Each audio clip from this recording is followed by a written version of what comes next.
Yan, nagtanim tayo ng langka. Ito yung mga nabibili sa mga department store, grocery. Meron na sang ganyan, no.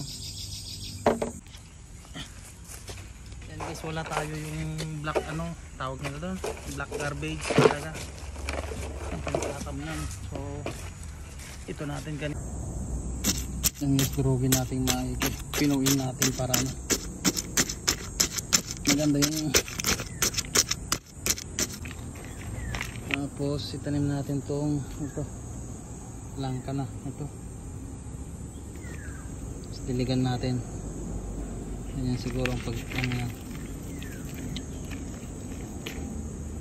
Sana mabuhay siya. Yan, i-testing natin tong bio and fertilizer. Ihalo natin dito sa itong tubig na to. Check natin kung ano yung magiging resulta. Kunti lang yung ilagay natin. Ang testing lang natin to kung anong busan to. Tibay mix natin. Parang buka siya.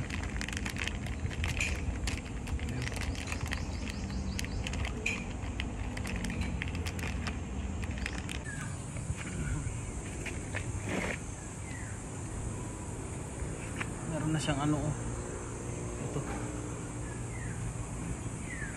Parang tumutubo na siya.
Sana mabuhay langka. Tapos ilang buwan kaya ito bago o ilang araw. Sana maganda yung tubo.